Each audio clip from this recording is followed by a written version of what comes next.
Bonjour et bienvenue à tous à ce webinaire consacré au logiciel document unique d'Experto. Vous devez tous avoir sur votre écran la recopie de mon écran sur lequel vous apercevez la page d'accueil du logiciel avec ses boutons inspirés de l'interface Windows. Durant cette démonstration, vous pouvez poser toutes les questions que vous souhaitez en utilisant la petite fenêtre de chat qui se trouve en bas et à gauche de votre écran. N'hésitez pas à poser toutes les questions que vous souhaitez, j'y répondrai à la fin de la démonstration. Bien, je vous propose de rentrer tout de suite dans le vif du sujet. Bien, je vous propose de démarrer cette démonstration par la page d'accueil. De grands blocs, à gauche, un ensemble de boutons qui permettent d'accéder au dossier ou au modèle. À droite, une barre d'outils. Commençons tout de suite par le bouton peut-être le plus important de cette barre d'outils, le bouton paramétrage. À l'intérieur du paramétrage, deux types d'informations peut-être les plus importantes. Tout d'abord, les familles de risques. Le logiciel propose en standard les 21 familles de risques de l'INRS. Elles sont listées ici de 1 à 21. Si je clique sur chacune des familles de risques, je trouve les composantes de cette famille, les impacts. Vous voyez que pour la chute de plein pied, on voit des blessures liées à la chute, fractures, etc. Une liste de situations d'exposition possibles, une liste de moyens de prévention existants et une liste de pistes d'amélioration. Vous pouvez personnaliser en direct et à ce stade les pistes d'amélioration, les passages mal éclairés par exemple ici, voilà, de manière à ce que les risques modifiés se retrouvent dans chaque nouveau dossier que vous allez créer. Concernant la pénibilité au travail, on trouve ensuite les 10 facteurs de pénibilité aisément reconnaissables parce qu'ils sont précédés d'un P. Ils sont assimilés à des risques standards sauf sur un point. Vous retrouvez en effet dans la fenêtre de définition les impacts, les situations d'exposition potentielles, les moyens de prévention existants ou les pistes d'amélioration possibles. Un seul onglet diffère, c'est l'onglet seuil d'exposition. Le logiciel fait référence aux différentes préconisations des commissions de Virville en proposant des seuils standards issus des travaux de ces commissions. Vous les trouvez ici dans les premières cases. Vous pouvez modifier ces seuils soit parce que vous étudiez une entreprise particulière, soit parce que vous voulez appliquer des accords de branche particuliers. Là encore, toute modification se retrouvera dans les dossiers futurs. Deuxième point de personnalisation, la cotation des risques. Pour coter les risques, le logiciel utilise la matrice classique de la CRAM, fréquence, gravité. Vous la retrouvez ici. Les couleurs sont celles de la matrice de la CRAM et les valeurs aux intersections également. Toutefois, pour des raisons pratiques dans l'entreprise, vous pouvez, en cliquant sur chaque case, modifier sa couleur ou modifier la valeur au centre de la case. Vous disposez de deux possibilités, évaluer les risques en fréquence-gravité ou les évaluer en fréquence-gravité-maîtrise, c'est-à-dire pondérer la valeur intrinsèque des risques par les actions déjà mises en place par l'entreprise. Le logiciel vous propose différents seuils de maîtrise avec leur définition. Ils vont du danger supprimé à aucune action de maîtrise. Là encore, en cliquant sur la case, vous pouvez changer sa couleur ou sa valeur. Voici pour la personnalisation. Je vous propose maintenant de rentrer directement dans un dossier. Vous pouvez utiliser bien entendu des dossiers existants ou ajouter un dossier. Alors voyons tout d'abord cette première possibilité. Vous pouvez créer d'abord un dossier inspiré d'un modèle métier. Vous en avez 36 dans la liste à droite fournie par Experton. Il suffit de cliquer sur le modèle et d'avancer. Vous pouvez créer un dossier basé sur plusieurs métiers. C'est par exemple le cas lorsque vous faites le document unique d'un lycée professionnel qui enseigne à la fois la mécanique, je vais cocher garage, et la restauration, je vais cocher ici restaurant. Vous pouvez créer un dossier basé soit sur un de vos modèles personnels, soit sur un de vos dossiers existants. Enfin, vous pouvez créer un dossier strictement vide. Allons maintenant dans Ouvrir un dossier. Voici donc l'interface pour les dossiers. Les boutons les plus importants suivent en fait la chronologie de l'évaluation des risques professionnels. On définit les infos sur l'entreprise, les infos sur l'évaluation des risques professionnels, on définit les unités de travail, on inventorie les risques, on les classe, on voit les statistiques, on décide des actions et on édite un rapport. Parlons tout d'abord des informations sur l'entreprise. Peu de choses à en dire, c'est la fenêtre en fait d'état civil de l'entreprise, son nom, sa forme juridique, le nom de son dirigeant, ses coordonnées. Vous trouverez ici une zone qui a trait à la pénibilité au travail, j'y reviendrai un peu plus tard. En ce qui concerne l'information sur l'évaluation, vous avez le nom, la date de validité de l'évaluation, la date et l'heure prévue pour le démarrage des travaux, et puis la personnalisation de la cotation des risques. Vous pouvez faire une évaluation en fréquence-gravité simple et en fréquence-gravité maîtrise, j'y reviendrai un peu plus tard lorsque nous parlerons de la cotation des risques. Vous trouverez un peu plus bas les informations sur la restitution, la date, l'heure, et puis qui rédige le document unique et qui le valide. Première étape, peut-être la plus importante, définir les unités de travail. Le logiciel gère une structure à 3 niveaux.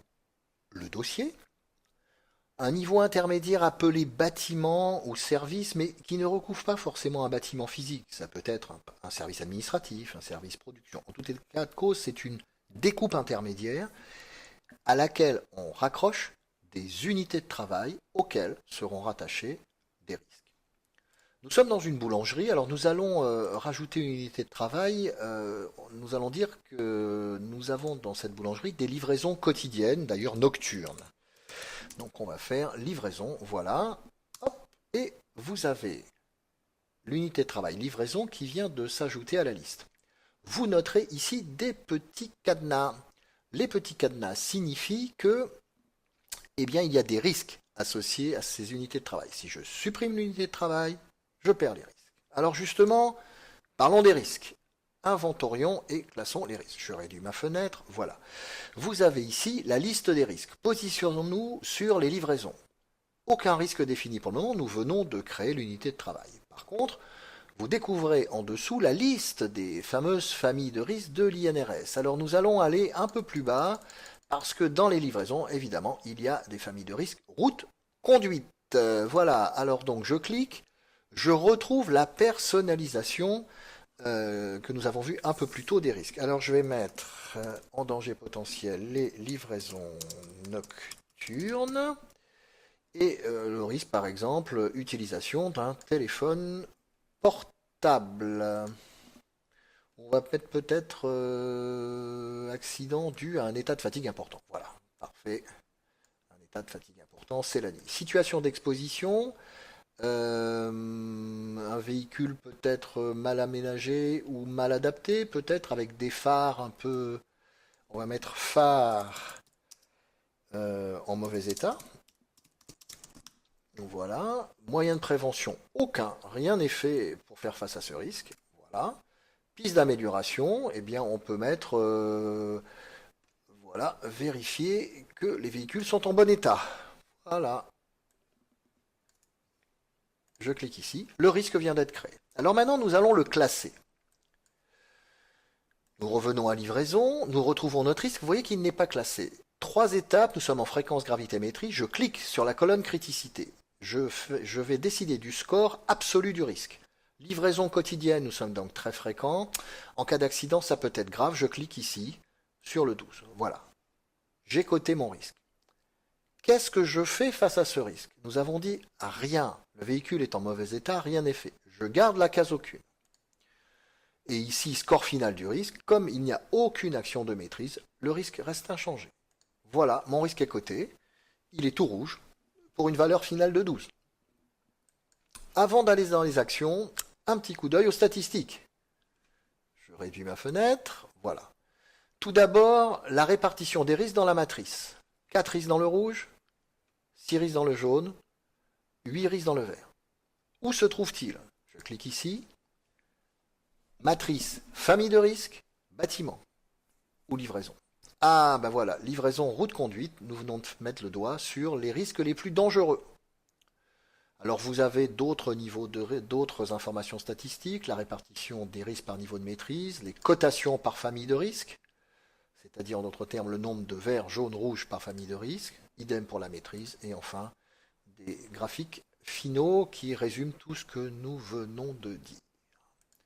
Il est temps de décider d'action face à notre risque. Alors, nous retournons dans l'unité de travail livraison, nous voyons notre risque, mais aucune action en face.